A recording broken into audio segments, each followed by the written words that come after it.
Alright, good day everyone, ladies and gents. How are you today? Our subject is about History 1, that is History of Architecture 1. And this is our third lesson, Greek architecture from archaic period down to the classical period. Alright, here are some description of Greek architecture. Ancient Greek architecture is best known for its temples, many of which are found throughout the region, mostly as ruins but many substantial intact. Greek architecture created equilibrate and proportional works. Greeks are credited with originating the three orders of the classical architecture, namely the Doric, Ionic, and the Corinthian. Sa architecture, ang Greece ang mas nauna sa Rome at ang Roma lamang ay kumukopya lang sa ibang style or sa naunang style ng Greeks. Kaya naturing na the great imitator ang Rome, pati na yung literature ng Greece ay kinopya na ng Roma. So here we go with influences in architecture. In Greece, geographical. Alright, so here we go with influences in architecture. There are 5 influences: geography, geology, climate, history, and of course religion can affect design in architecture.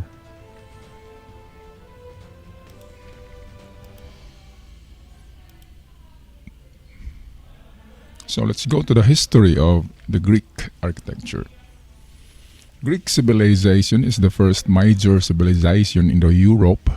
The period of ancient Greek history can be divided in 4 as follows. 11,000 BC. Make that 1100 BC, 1100 BC to 750 BC. That's the dark ages of Greek art. Meaning hindi pa maganda ang mga art sa time na ito. This is before the archaic period. Sa archaic period, nag-umpisa na dyan ang magagandang skulptura at painting. So 750 BC to 500 BC, that is the period called archaic. Magaganda na ang art dyan. Pero hindi pa yan ang classical. After archaic or the Aegean period, ito na yung classical na magaganda na ang sculptura at maganda na ang mga paintings at architecture. So classical period belongs to 5000 BC up to 323 BC. Pagkatapos niyan, ang classical ay dumating ng Hellenistic. Ang Hellenistic period is a mix of styles from Oriental styles like architecture from India, architecture from Japan and China, mixed together with original Greek architecture. That is called Hellenistic period, where by this time the East meet West. The tendency mixed together, the East style mixed with West, it becomes Hellenistic. This is a hybrid style of architecture. So let's have some example of archaic period work of art.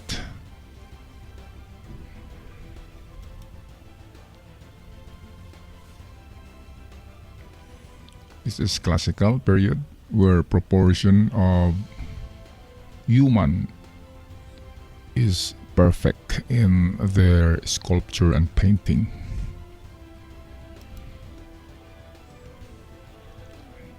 Hellenistic period, there is a little bit influence of East art mixed with the West. That is Hellenistic period. In religion, ancient Greek theology was polytheistic, meaning to say marami silang gods. They have several deities based on the assumption that there were many gods and goddesses. Zeus is the king of gods. He is called the sky god. Poseidon, god of the sea and earthquake. Hades, god of death and the underworld. Helios, god of sun. Aphrodite, the god of love, beauty, and pleasure. The Greeks believed in an underworld where the spirits of the dead went after death. Now let's go to the architectural characters of Greek architecture. The orders. How many orders has Greek architecture? This refers to the entire set of form that makes up the principal elevation of the temple. Meaning to say, in this area, principal elevation. It comprises the base, upright column. Here's the base, the upright column, and here the horizontal entablature.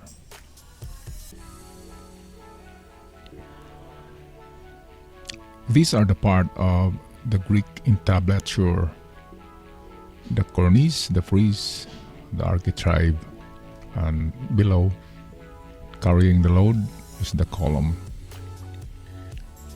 Columns were understood by the Greeks to be anthropomorphic. Anthropomorphic means parang tao siya. Kailangan malakas at stable ang column para kaya niyang mag-carry ng load, called the entablature. So ganyan ang pag-design, kaya matataba, malalaki ang Greek columns. Tingnan natin ang Doric order. Meron siyang mga parts. Wala siyang base, pero meron siyang flutes. Ang shaft, yung entire na diameter ng poste. Ang capital ay yung ulo. Ito yung architrave, ang parang beam. Ang frieze, yan ang kalagitnaan between the cornice and the architrave. In between ay ang tinatawag na frieze. At yung triangular dito na form ay tinatawag yan na pediment. At yung mga naka-carve na mga tao ay tympanum ang tawag. Yung mga steps sa baba, ito ay stylobate ang tawag. 3 step lang ang Doric order.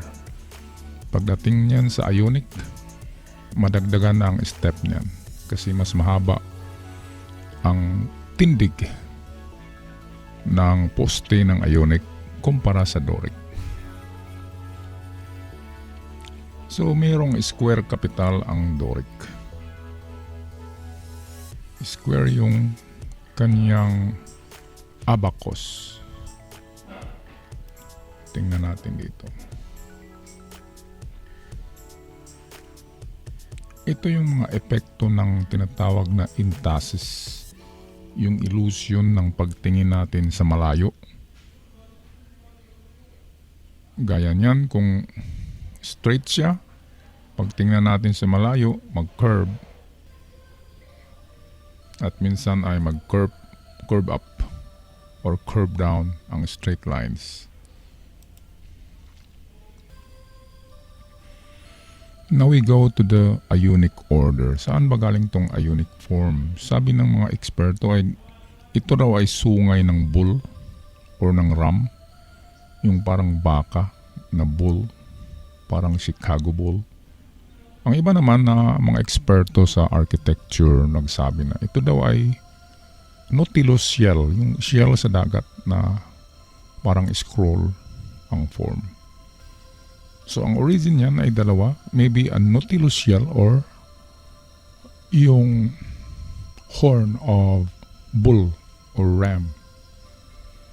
Ionic column is said to represent the shape of a woman with its delicacy, feminine slenderness. Slim, slim ang shaft niya kumpara sa Doric.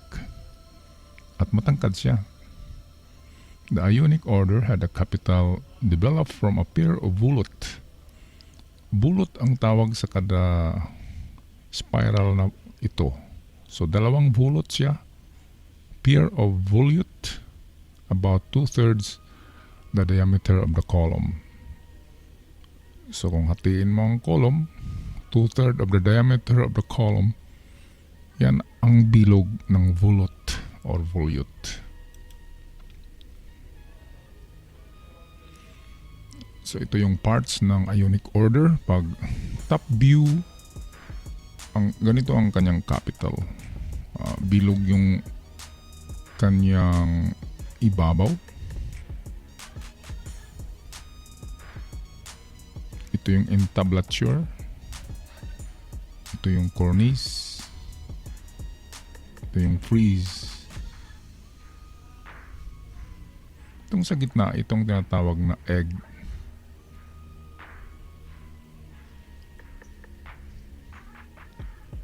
One of the limitation of the Ionic order is that it is designed to be seen from front only. So maganda tingnan ang Ionic order pag nasa front ka. Kasi naka-design siya na front. Pag sa gilid, tingnan ganito ang hitsura niya. Hindi mo gaanong ma-appreciate ang beauty. Pero pag nakaharap ganito, kita mo yung sungay or the scroll. So ganito na, pag nakakabit na ang Corinthian order, pangatlong order, ito ang kasunod sa Ionic. Pag nakakabit na yan sa entablature, ito yung entablature,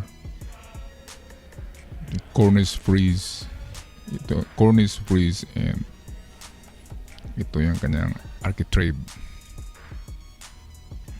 Ang Corinthian ang pinaka maganda kasi that is the third innovation of column, of designed column capital by the Greeks, originally designed by Greek architects and artisan. The Corinthian column, the most beautiful ornate of three orders. Pinakamaganda sa tatlo, and the Corinthian order takes its name from the city of Corinth in Greece. Galing ang pangalan sa isang pangalan din ng siyudad sa Greece na Corinth. Sa Biblia, meron din yan, the Corinthians. It however appeared to have been developed in Athens in 5th century BC. So bago pa lang. This order is similar to the proportion of the Ionic but has different capitals. Kanyang proportion galing sa base. Parang sa Ionic lang yung dito. Ang height ganun din, may neck, may flute. Kaya lang napakaraming ornates or ornament plants. Ito yung acanthus leaves na tinatawag. Dito makikita yung parang scroll. Yung dahon ay nag-form ng scroll at sa gitna ay meron din siyang parang flower at mayroong mga dahon sa baba. Acanthus plant ang influence ng design ng capital ng Corinthian order. So ganito ang Corinthian order in different profile. Square yung kanyang pinakaibabaw. At kahit saan mo siya tingnan na anggulo ay maganda siya. Hindi tulad sa Ionic na kung naka-side view ay hindi maganda, palaging front lang. Ang Corinthian ay maganda siya kasi pabilog yung design niya. Kahit sa gilid, ganon din ang makikita. Sa likod, ganon din ang design. So here we go with the comparison of the three entablature or the three order. First, the Doric, second, the Ionic, and third is the Corinthian. Kung nakita niyo sa Doric, mataba talaga ang kanyang poste at hindi siya mataas. Kung sa tao, kung anthropomorphic ratio ang tingnan natin, kung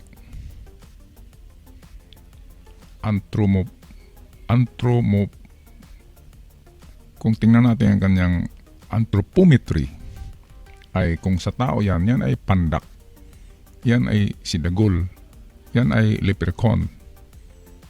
At dito sa Ionic, nag-improve na ang design. Pinaganda na nila after hundreds of years, ay binago nila ang Doric at ang mga temples sa Greece during this period, Ionic period, ay Ionic order na ang kanilang sinusunod sa design ng mga temples at palaces. Kung dito makita nyo, yung kanyang architrave ay manipis na. Dito ay ang architrave ay makapal pa. Ang frieze ay mataas din. Dito ay binawasan konti. Pero sa cornice ay halos pareho lang. Sa steps, dito walang base, dito meron siyang base, katulad din sa Corinthian, may base ang Corinthian. At ang kanyang stylobate, 1, 2, 3, pareho lang. Sa Corinthian, pareho lang. Sa Doric, pareho lang din ang stylobate. Yun ang tatlong step para makaakyat ka doon sa temple.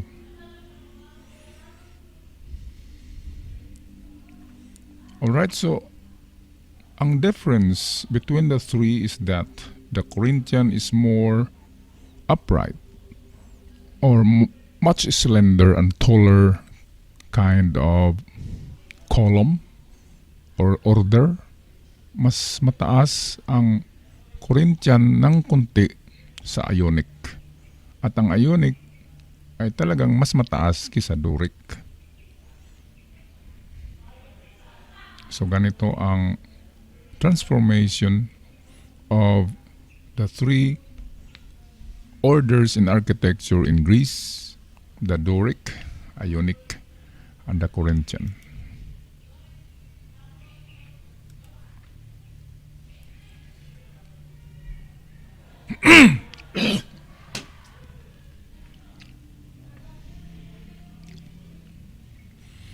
Building systems. Building materials were limestone and white marble. Sagana sa limestone and marble ang Greece. Kaya maganda ang kanilang sculptures, maganda ang kanilang mga columns, at maganda ang kanilang ginagawang mga temples kasi maraming limestone and white marbles.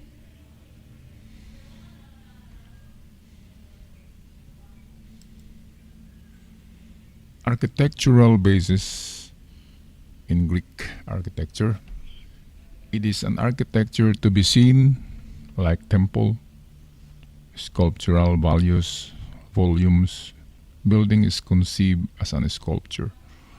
Kaya maganda ang itsura ng Greek temples kasi iniisip nila ng mga gumagawa niya na ang building ay isang sculpture. Ang building ay isang tao na nakatayo. Kaya ang building ay isang anthropometry. Anthropomorphic form. Anthro means human. Lalaki na human. It has beauty. The architecture of Greece has so much beauty, proportion, and exact measurement. At ayaw niya sa sobrang laki at sobrang namang liit. Proportion talaga ang Greek architecture. The temple is believed to be residence of the god, not a place for people.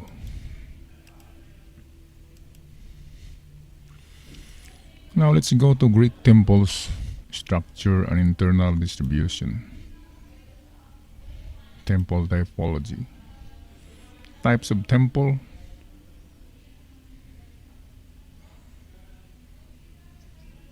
Here is pillars of the side exceed the wall. These are Greek words for circular temple, the tholos.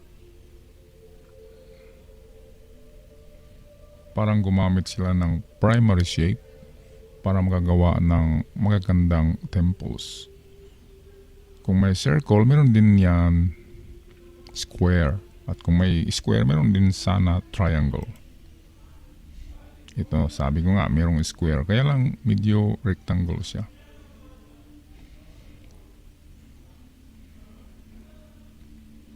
Mga columns niya ay nasa rear at front.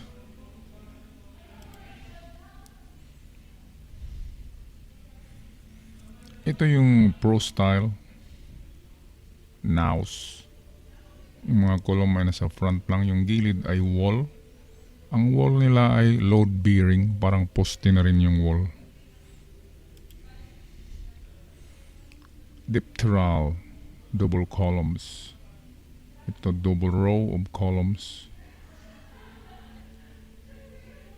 Napaka-stable ng building na yan. Kaya lang kung napakaraming columns naman ay magastos sa labor at magastos sa time, magastos siya sa expenses. Ito yung columns around the building. Ang pag-Greek architecture ay yan ang tinatawag na columnar and trabeted. Talagang marami silang column. And then maraming beam, makakapal na beam.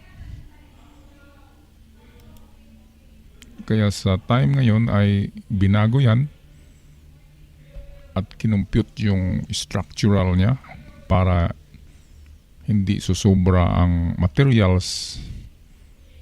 Nakatamtaman lang ang dami ng materials para hindi malaki ang gastos sa building. Here are some example of Greek structures or Greek building. Propylaea or porch was a monumental entrance to the Temenos or holy area. Pag temples of the god, meron talaga siyang parang entrance na porch. Propylaea. Stoa, that is a long narrow hall with an open colonnade that was used exhibition room. Colonnade. Yung colonnade ay yan ay magkasunod-sunod na mga poste, yung colonnade.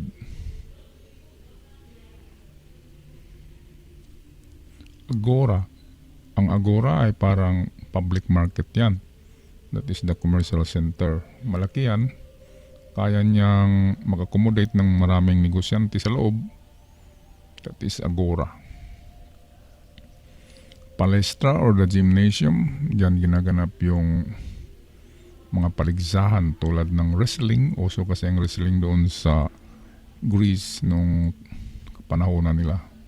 Tsaka yung gladiator sports. Theater was used for meeting and dramatic performances. Ang pagkakaiba ng gymnasium at theater, ang gymnasium ay sa sports talaga yan. Pati yung gladiators ay dyan maglalaro. Kahit horse racing, pwede na rin dyan. Pero sa theater, ito talaga ay performance.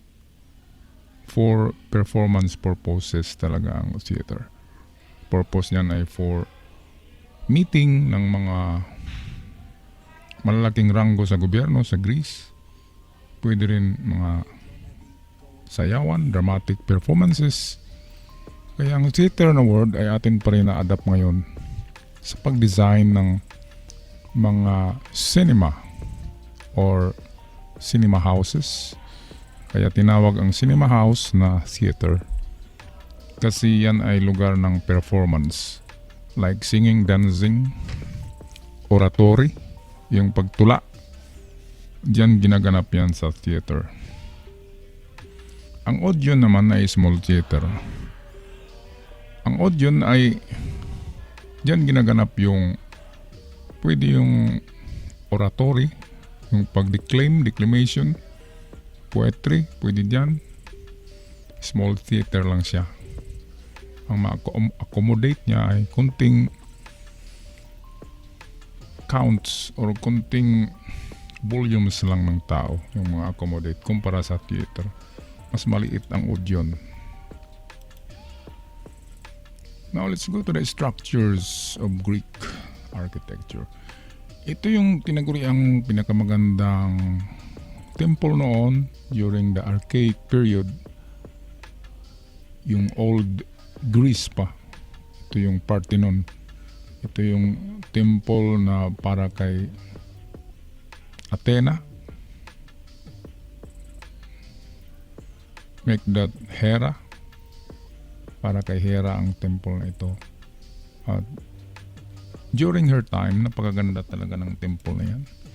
Ngayon ay ruins na yan, pero meron pa rin mga nakatayo na konting columns. Yung nasa picture kanina ay reconstruction lang yun. Ang Theater of Epidaurus, 4th century BC, Classical Greek reconstruction. Para siyang amphitheater, Theater of Epidaurus. Dito ginaganap yung gladiator din, malaking gladiator na paligsahan. At minsan horse racing din diyan ginaganap. Pero pag ganyang design na pabilog yan ay ginawa para sa gladiator games.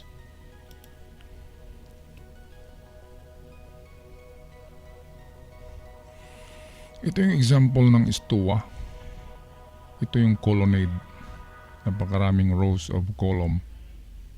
At meron siyang parang second story sa taas. Pero walang floor yan. Ito ay parang mga clerestory window lang. Diyan lulusot yung sinag ng araw at hangin. Mataas yung kanyang ceiling. Parang simbahan ang taas niyan. Nasa 10 meters or more ang height, ground to ceiling ng mga stoa. Acropolis, ito yung syudad sa ibabaw ng bundok sa Athens, Greece. Ang Acropolis, diyan yung pinakasentro ng kanilang gobyerno noon sa time ng Classical Greek. Dito sa Acropolis ang tinatawag na City Hall kung sa ngayon.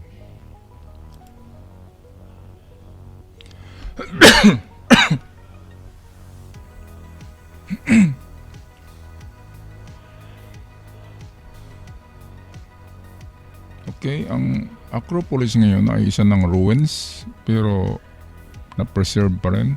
Kung nakita nyo dito, marami pa rin tourist. At na-preserve na lang yan. Ito yung Temple of Athens. Yung Parthenon.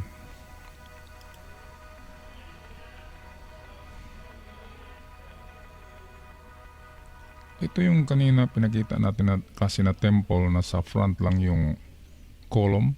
At sa gilid at likod, ang design yan ay load bearing wall. Pero maganda ang kanilang pagkagawa. Pati yung kanyang site ay overlooking, kitang-kita ang buong city or syudad. Halos magkapare-pareho lang ang Greek temple kung tingnan. Ito yung Erechtheion,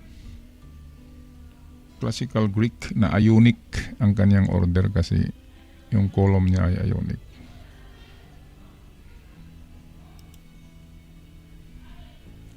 The Parthenon, pinakita na natin to kanina. Makita nyo dito sa design ay napakarami siyang column outside sa temple.